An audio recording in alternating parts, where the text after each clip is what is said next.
Akashvani presents Morning News.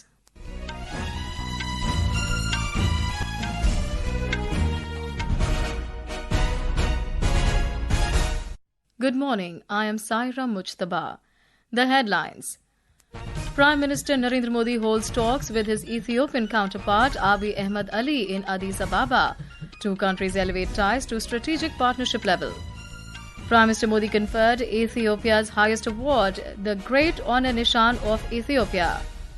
Viksit Bharat-G bill introduced in Lok Sabha to guarantee 125 days of wage employment annually for rural families. Vehicles without valid pollution under control certificate not to be given fuel at petrol pumps in Delhi from tomorrow. Second WHO Global Summit on Traditional Medicine to begin today in New Delhi. And in men's cricket, fourth T20 International between India and South Africa to be played in Lucknow this evening.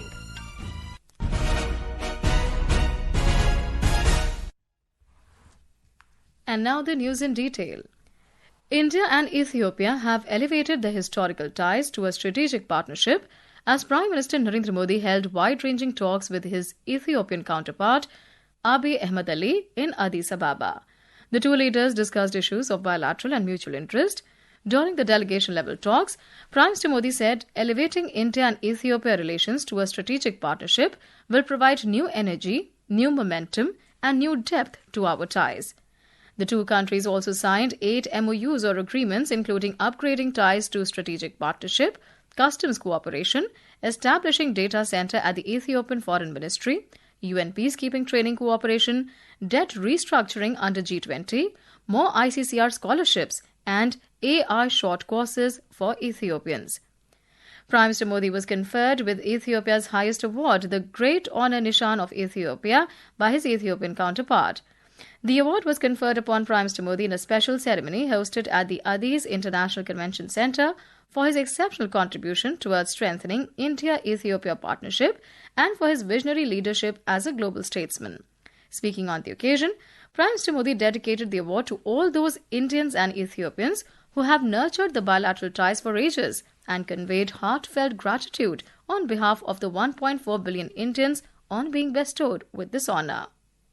यह सम्मान उन अनगिनत भारतीयों का है जिन्होंने हमारी साझेदारी को आकार दिया। 1896 के संघर्ष में सहयोग देने वाले गुजराती व्यापारी हो, इथोपियन मुक्ति के लिए लड़ने वाले भारतीय सैनिक हो या शिक्षा और निवेश के माध्यम से भविष्य संवारने वाले भारतीय शिक्षक और उद्योगपति।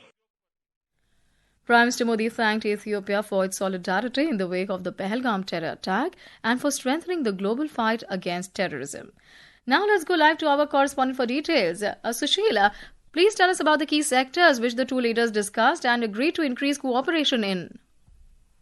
Well, Saira, the two leaders discussed collaboration in areas including trade and investment, innovation, technology, defense, health, capacity building and multilateral engagement. PM said that he gave 3 key suggestions to enhance bilateral ties. First was deepen relations in food security and health security. This includes cooperation in sustainable agriculture, natural farming and agri-tech. And Saira, second was to boost capacity building. That is why both countries have decided to introduce new programs in artificial intelligence and to double student scholarships. And the last suggestion of Prime Minister Narendra Modi was to work extensively on digital public infrastructure. Saira? Right, Sushil. And please tell us how was the meeting of the two leaders, how it was important with respect to the Global South. Well, Saira, the two prime ministers reaffirmed their commitment to working together to voice the concerns of the Global South. They discussed cooperation in the multilateral arena, including the United Nations. In his message after the meeting, Prime Minister Narendra Modi said that today, when the entire world is focused on the Global South, Ethiopia's long-standing tradition of self-respect, independence and self-esteem is a powerful inspiration for all. Right, Sushil, thanks for that update. The Prime Minister will today address the Ethiopian Parliament. Prime Minister Narendra Modi will arrive in Oman this evening on the last leg of his 3-nation tour after concluding his visit to Jordan and Ethiopia. Mr. Modi is visiting Oman at the invitation of the head of state of the Sultanate of Oman, Sultan Haitham bin Tariq. Prime Minister Modi will be accompanied by a high-level delegation. India and Oman are likely to sign Comprehensive Economic Partnership Agreement or CEPA during Mr. Modi's two-day visit. Speaking exclusively to Akashvani News, Indian Ambassador to Oman, G.V. Srinivas, said that both the friendly nations are doing their best to make the most of this agreement and some other MOUs which have been in the waiting. He said he is extremely hopeful that CEPA would be concluded. I am also extremely hopeful that this agreement will be concluded and it will bring a very successful and happy full stop to an exercise which began roughly 2 years ago, with both sides trying to make the most of this agreement which has been long in the waiting. Hopefully it will be concluded, and that's what we are all hoping for. Mr. Srinivas said the agreement is synergizing the vision of Prime Minister Modi of making India a developed nation by 2047. Our correspondent covering the Prime Minister's visit to Oman has filed this report. As India and Oman are celebrating 70 years of diplomatic relations and centuries-old personal relations, both the nations have achieved many new heights in various strategic fields. Prime Minister Mr. Modi's 2018 visit to Oman has given highest ever political direction to their relationship. Indian Ambassador G.V. Srinivas said that strategically, both the nations are very crucial to each other. The contribution of Indian expatriates is also tremendous here. They are in almost every field, including in Oman government, contributing to Oman's success and making the bonds between both the friendly nations stronger. This is Rajesh Bali for Akashvani News from Oman. President Draupadi Murmu will visit Vellore in Tamil Nadu today. She will perform darshan and aarti at Sri Puram Golden Temple. The President will inaugurate a meditation pavilion and plant a tree at the temple complex. Tamil Nadu Governor R.N. Ravi and Union Minister of State for Information and Broadcasting Dr. L. Murugan will welcome the President in Vellore. The visit is part of a week-long tour of southern states, including Karnataka, Tamil Nadu and Telangana from the 16th to the 22nd of December. This is Akashvani giving you the news. For quick news updates round the clock, follow us on our X handle at AIR News Alerts. And for details of these stories and more, log on to our website www.newsonair.gov.in and download the News on AIR app. Welcome back to Morning News. The Viksit Bharat Guarantee for Rozgar and Ajivika Mission Gramin or VBG Bill 2025 introduced in Lok Sabha has proposed a statutory guarantee of 125 days of wage employment annually for rural families. Presenting the bill, Union Minister for Rural Development and Agriculture and Farmers' Welfare, Shivraj Singh Chauhan, said the government remains committed to the welfare of the poor and the holistic development of villages, in line with Mahatma Gandhi's vision of self-reliant and developed rural communities. We have a report. This landmark legislation aims to establish a future-ready, convergence-driven, saturation-oriented rural development architecture. It will support the accelerated pace of rural development in accordance with the vision of Viksit Bharat and empower the rural households through increased employment opportunities. The bill provides for institutionalizing convergence of all relevant schemes through a unified planning process anchored in Viksit Gram Panchayat plans. The bill also has provisions to facilitate availability of farm labor during peak agricultural seasons. Under the bill, wage rates will be notified by the central government, and until such notification, the existing MG Narega wage rates will continue to apply. The legislation also provides for unemployment allowance if employment is not provided within 15 days. With Anand Kumar, Suparna Saikia, Akashvani News, Delhi. The Delhi government has taken strong measures to tackle the issue of air pollution in the national capital. Addressing a press conference, Delhi Environment Minister Manjinder Singh Sirsa said that vehicles without proper pollution under control or PUC certificate will not be provided fuel at petrol pumps from tomorrow. The minister further announced that there will be complete ban on trucks bringing construction material in Delhi from tomorrow. मैं दिल्ली के लोगों को ये 2-3 बातें और बताना चाहता हूँ. I want to tell the people of Delhi 2 or 3 things which you will have to strictly follow as directions. First, inside Delhi, whoever does not have a PUCC certificate from tomorrow, they will not get fuel at the petrol pump. Second, inside Delhi, if any kind of truck is seen bringing construction material, a heavy penalty will be imposed. If any is brought in any way, strict action will be taken. No vehicle coming from outside should be below BS6. Our government is committed to provide clean air to the people of Delhi. Therefore, we have to take strict steps. The second WHO Global Summit on Traditional Medicine will begin in New Delhi today. Co-hosted by the World Health Organization and Ministry of Ayush, Government of India, the 3-day event will bring together policymakers, scientists, practitioners, indigenous knowledge holders and civil society leaders from across the world to advance a shared vision of balanced, inclusive and sustainable health systems. The theme for the summit is Restoring Balance, the Science and Practice of Health and Well-being.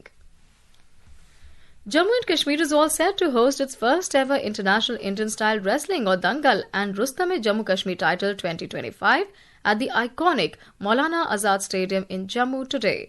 The mega sporting event will witness participation of more than 100 international and national Dangal stars who will compete for the Rustam-e-Jammu Kashmir title 2025. More from our correspondent. The championship will bring together professional wrestlers from India, Iran and several other countries, making it one of the biggest wrestling events ever organized in the Union Territory. The event intends to revive and showcase the region's rich Dangal heritage while providing a global platform for the athletes. The newly introduced Rustam-e-Jammu Kashmir title is open to the wrestlers above 85 kg, with the champion set to receive Rs 50,000 along with the traditional Gurj and Patta. The mega sporting event organized by the Jammu and Kashmir Sports Council aims to promote unity, strength, fitness and cultural pride through the traditional sport of wrestling. The event begins at 12 noon with free entry for spectators. This is N. Gulshan Rana for Akashvani News from Jammu. In men's cricket, 4th T20 International between India and South Africa will be played at Bharat Ratna Shri Atal Bihari Vajpayee Ekana Cricket Stadium in Lucknow today. The match will begin at 7 p.m. India is leading the 5-match series 2-1 and will look to seal the series and take a 3-1 lead against the Proteas. The 5th and final match is scheduled at the Narendra Modi Stadium in Ahmedabad on Friday.